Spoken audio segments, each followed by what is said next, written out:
Welcome to Crash Course Economics. I'm Adrienne Hill. And I'm Jacob Clifford. Now, believe it or not, we actually read many of your comments on YouTube. First, some are productive and others not so much. This guy looks like Mark Cuban, but not as attractive or rich. We've noticed that some people are disappointed we haven't covered the different economic ideologies. You're ignoring the Austrian school. What's this Keynesian trash? Well, guess what? Today we're going to talk about other schools of economic thought.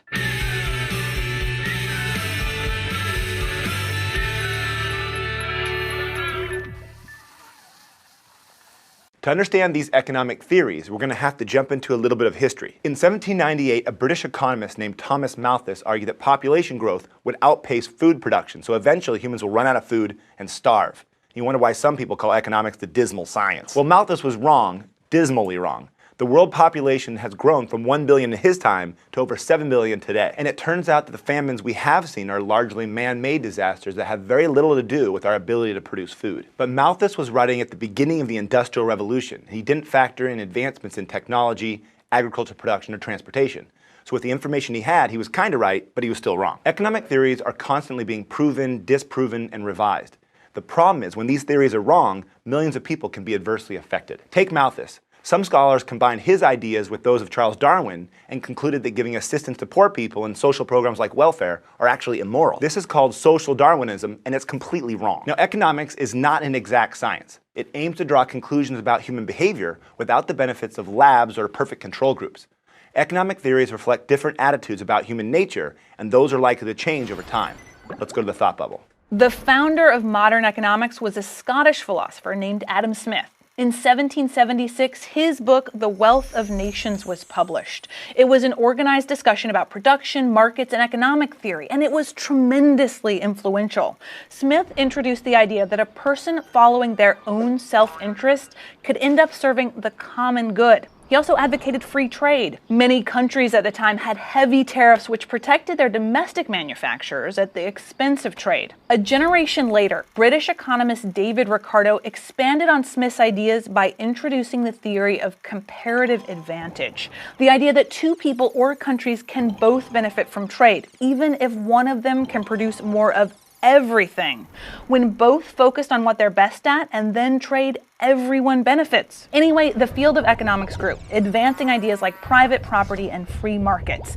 And then along comes the Communist Manifesto in 1848. Rather than examining individual behavior, German philosophers Karl Marx and Friedrich Engels looked at economic classes and argued that history was explained by the conflict between workers and property owners. This process would inevitably lead workers to overthrow their bosses, ushering in a new stateless and classless system called communism. Marx followed this up with Das Kapital. Political movements spawned by Marxist economics challenged Adam Smith's view that individual self-interest serves the common good. The end result was two main camps: free market capitalism supporting private property and communism advocating collective ownership of the means of production. Thanks, Thought Bubble. Despite Marx's challenge, market-based economic theory continued to dominate through the end of the 19th century, with contributions from French, British, and American economists.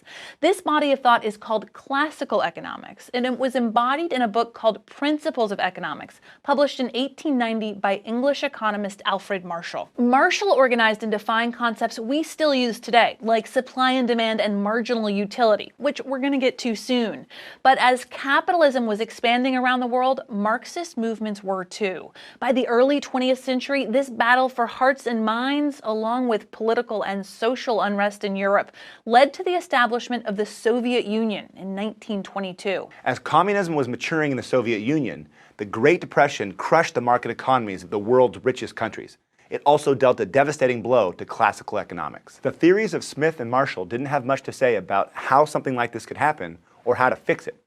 The British economist John Maynard Keynes proposed new answers in his 1936 book, A General Theory of Money, Interest, and Employment, which basically launched the field of macroeconomics. Along with John Hicks, Keynes argued that market economies don't self-correct quickly because prices and wages take time to adjust. They claim that during recessions, it's necessary for the government to get involved by using monetary and fiscal policy to increase output and decrease unemployment. Keynes wasn't supporting communism, but his views directly challenged classical economists who saw government intervention as universally harmful for the economy. Now, eventually, Keynesian economics became part of mainstream economic theory. See, I told you, economic theory changes over time, and all it took in this case was a catastrophic global depression. Keynes' ideas, combined with the ever-present Marxist critique, opened the door to more and more government involvement. Since the Great Depression, many nations have pursued a political and economic ideology called socialism, although socialist ideas and policies have been around since the 19th century. In most cases, these economies allow for private property and markets, but also have government ownership of industry, significant regulation, and big public programs like universal healthcare. The Scandinavian countries like Norway and Sweden, they love these socialist policies. Now, the US has rejected many of these socialist ideas, but the US government, or at least the economists that advise politicians, are clearly in favor of using Keynesian economic policies when the economy is in trouble. But as socialism and Keynesian economics expanded, other groups continued to forcefully push for private property and free markets. The most vocal was often the Austrian School of Economics. They also have a very vocal fan base in our comment section. Friedrich Hayek and Ludwig von Mises, who were, unsurprisingly, from Austria, argued that heavy state involvement has never produced the results it promised, and that regulation and government tinkering is actually a problem, not a solution. Rejecting nearly all forms of fiscal and monetary policy, the Austrian school today argues the economy is just too complicated to manipulate. This backlash against government intervention was carried forward in the US by Milton Friedman. Like the Austrians, Friedman advocated privatization of many functions that have been assumed by government, famously proposing school vouchers and deregulation of the economy. He also concluded that the Great Depression could be blamed on botched monetary policy rather than some inherent fault of capitalism. The theories of Friedman and his followers at the University of Chicago came to be called the Chicago School of Economics. Friedman's views got a huge boost in the 1970s. At that time, inflation soared while output stagnated. Remember stagflation? A combination that Keynesian economics had trouble reconciling. Some macroeconomists drew on the insights of the Chicago School to claim that these events disprove Keynesian economics. Building on the ideas of Friedman, another theory of economics gained traction: monetarism. Whew, Stan, so many isms. Monetarists focused on price stability and argue the money supply should be increased slowly and predictably to allow for steady growth. At about the same time, another theory called supply-side economics, or sometimes called trickle-down economics, entered the mainstream. Supply-side economists advocated deregulation and cutting taxes, especially corporate taxes. Mainstream economics today takes ideas from both classical economics, including monetarism, and Keynesian economics. This unified theory is sometimes called the new neoclassical synthesis. And yeah, economists are bad at naming things too. But debates about how and when to implement policies continue. And remember, these are more than just intellectual classroom spats. These policies affect millions of people. The different reactions to the global recession in 2008 are a good example of this. Some economists suggested using Keynesian policies, namely deficit spending. Other economists suggested the more classical approach of reining in excess spending to reduce budget deficits, something called austerity. Believe it or not, economists are still fighting about which of these policies is the right approach and when to use them. We can all agree that Keynes was right about at least one thing, when he said, ideas shape the course of history. So where are all these economic ideologies and theories going to take us in the future? Most countries that once supported strict communism, like China and Cuba, have moved toward capitalism. The only country that's really sticking with it is North Korea. But they're too isolated to be a real test case for an economic system. But this doesn't mean that Marxism is dead. Many capitalist countries have adopted socialist-looking programs. It appears the world's economies are converging towards the middle. But in the end, it turns out it's just really hard to predict the future, especially when we're talking about something as complex as the world economy.